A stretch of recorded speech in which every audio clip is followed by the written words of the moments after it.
Hello students. So in unit 5 हम next example देख रहे हैं एक्सरसाइज का 5.14।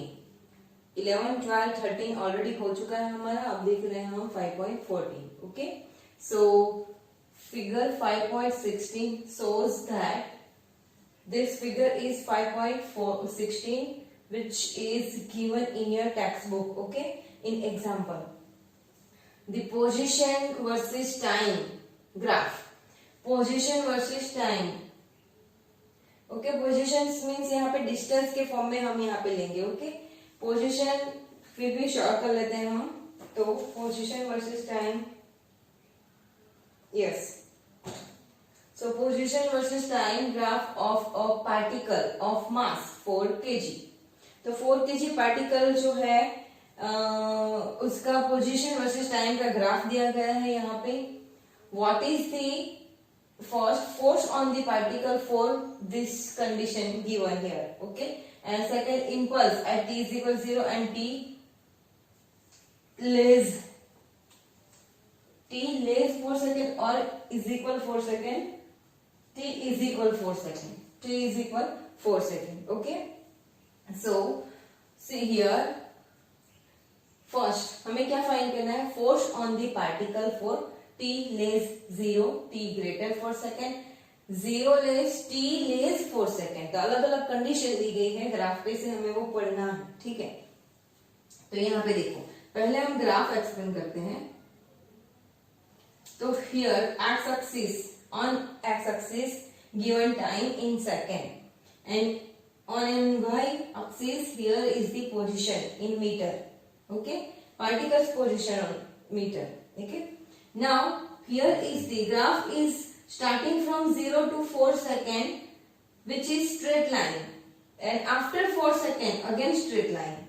Okay, so ये जो ग्राफ है उसपे से ये कंडीशन जो दी गई है उसके हिसाब से हमें आंसर फाइंड करना है। फोर्स ऑन दी पार्टिकल, कितना फोर्स लग रहा है पार्टिकल पे। ये जो ग्राफ है ये पूरा पार्टिकल का ग्राफ है। ओके, उसकी पोजीशन, उसने कितना डिस्टेंस ट्रैवल किया, कितना टाइम लगा उसको, वो सब उसमें से हम फाइंड करेंगे। ओके, तो सॉल्यूशन हम यहाँ पे देखते हैं। फर्स्ट केस जो है ए, जिसमें फर्स्ट कंडीशन आपकी है t लेस 0। चलो, अब t लेस 0 मीन्स टाइम से 0 बड़ा है। टाइम से 0 बड़ा है तो वहां पे तो क्या है, 0 कंडीशन में तो पार्टिकल जो है वो स्टडी कंडीशन में है। ओके, वहां से मोशन में नहीं है, तो at steady condition there are no force affected, so velocity is 0, so we can't get acceleration, and acceleration is 0, then the force will be 0. Okay, so in this condition the force on the particle will be 0. Clear? So at t less 0 the particle is in rest, so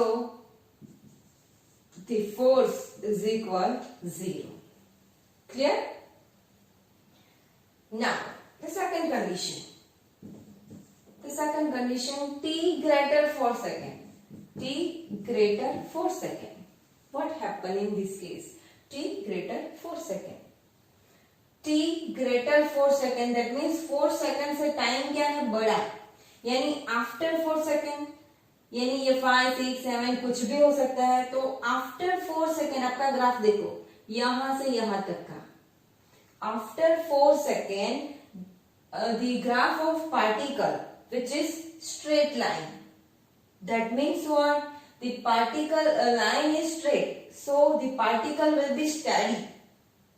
The particle is in steady condition because there are no external force or effect on it. Okay, so we can here, यहाँ पे steady condition में, क्योंकि सिर्फ time ही बढ़ रहा है, आपको distance नहीं मिल रहा है, और डिस्टेंस नहीं मिल रहा है तो velocity is equal distance divide by time. Distance as it is है और टाइम बढ़ रहा है तो क्या होगा, वेलोसिटी नहीं मिलेगी, वेलोसिटी नहीं मिलेगा तो फोर्स नहीं मिलेगा आपको। तो यहाँ पे लिखते हैं eight t greater force second, the particle is in steady condition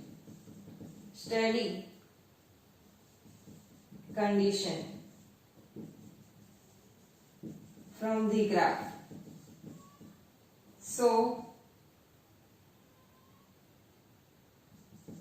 the force is again 0. Clear? So now third condition, third case, 0 less t less 4 second. Now what happened?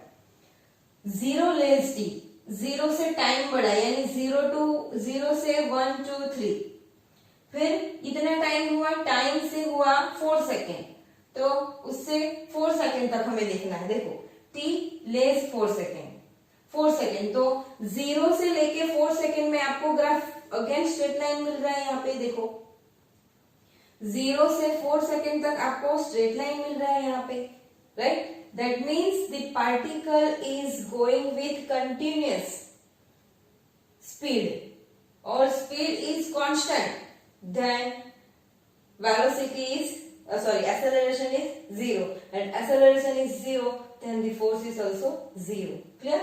So at 0 less t less 4 second, the particle is motion with constant speed. So acceleration is 0, and so that f is equal 0. Clear? Okay? और इस case में अगर हम लिखना चाहें तो ये जो है, ये जो लाइन है आपकी which is parallel to the axis. Okay? Parallel to the axis, and in this case the particle is steady form. Okay? So f is equal 0. ये वो आपका फर्स्ट केस हो गया.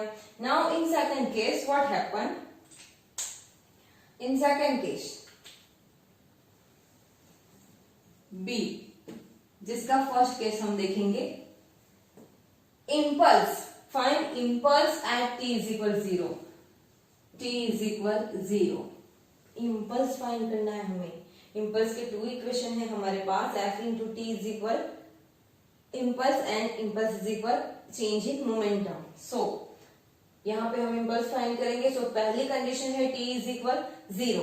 t इज इक्वल 0 एट, चलो, at t is equal 0 the initial velocity of particle v0 is equal how much? At t is equal 0 second, the initial velocity of particle is 0. क्योंकि 0 पे है तो बहुत steady condition में है, right? तो t is equal 0. उसके बाद वेलोसिटी 0 कंडीशन में तो 0 है, उसके बाद वो मोशन कर रहा है. देखो, ओके, कहां तक? तो 4 सेकेंड तक, राइट? तो at t is equal 4 second, the final 4 second के बाद वो मतलब 0 को पास करते हुए वो 4 सेकेंड तक पहुंचेगा, तो उसकी वेलोसिटी चेंज हो जाएगी. ओके, तो final velocity of particle v is equal how much? तो वेलोसिटी इज इक्वल क्या मिलेगा? Distance divide by time is equal, distance कितना है, कितना ट्रैवल करता है 0 से यहां तक का डिस्टेंस, ये पोजीशन के हिसाब से तो 3 डिवाइड बाय टाइम कितना मिलता है उसको 4 इज इक्वल 0.75 मीटर पर सेकेंड. ये आपको आंसर मिला यहाँ पे. This is the final velocity. Okay, so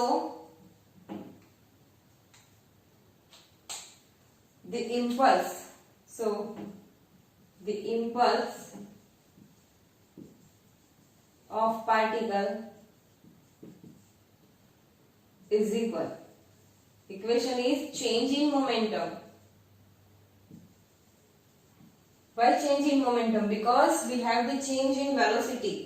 Okay, and we have again mass here, mass of particle 4 kg. So change in momentum is equal final momentum minus initial momentum, short में लिख रही हूं, is equal, चलो final momentum आपको कितना मिलता है, तो m into v minus m v zero, तो वैल्यू रखते हैं m यानी 4 kg आपको यहाँ पे दिया गया है, इंटू फाइनल वेलोसिटी आपको मिली 0.75 minus 4 into which is zero velocity, तो आपको मिलता है 4 इंटू 75 यानी 3 न्यूटन इंटू सेकेंड इम्पल्स का जो है वो, तो ये आपका फॉर्मूला हो गया। फर्स्ट कंडीशन के लिए आपने फाइंड कर लिया। ओके, नाउ फॉर सेकेंड, तो t is equal 4 second, t is equal 4 second के लिए, तो second condition t is equal 4 second के लिए हमें फाइंड करना है, तो at t is equal 4 second the initial velocity of particle v0 is equal, initial velocity of particle t is equal 4 second पे कितनी मिली, तो t is equal 4 सेकेंड पे यहाँ पे फाइनल वेलोसिटी जो है वो इतनी मिली है, तो t is equal 4 सेकेंड के लिए इनिशियल वेलोसिटी भी हमें उतनी ही मिलेगी, कितनी, तो 0.75 initial velocity of particle v0 is equal कितना, तो 0.75 मीटर पर सेकेंड। ओके, तो एट t कंडीशन हम लिख लेते हैं, t इज इक्वल 4, तो लेस 4 करके ले सकते हैं हम, is equal 4 second the final velocity of particle v is equal how much, after 4 second, यहाँ पे ये इनिशियल पोजीशन हो गई ये केस के लिए, तो इसकी फाइनल तो इसके बाद मिलेगी आपको, तो इसके बाद इसकी पार्टिकल की पोजीशन क्या रहती है, which is going in straight line, so the velocity will be 0. okay, here is 0. So the impulse का फॉर्मूला एज इट इज लिखना है, यहाँ पे थोड़ी स्पेस कम है तो आप अपने हिसाब से एडजस्ट कर लेना। So the impulse is equal change in momentum is equal impulse is equal change in momentum is equal final momentum minus initial momentum is equal mv minus mv0 again। चलो final momentum तो मास तो है ही 4 kg, but final velocity is 0 because after 4 second the graph is in straight line. okay, so velocity, there are no change in velocity, so velocity is 0 minus 4 into 0.75, so again we have minus 3 Newton into second. clear? so ऐसे जो examples है वो आपके जेडबल NEET के लिए IMP है, तो उसके लिए आप ऐसे एग्जांपल प्रैक्टिस करो, मेन है ये कंडीशन समझो और उसके हिसाब से ग्राफ को समझने की ट्राई करो। ओके, लिख लो अच्छे से, प्रैक्टिस समझो और प्रैक्टिस करो। Thank you.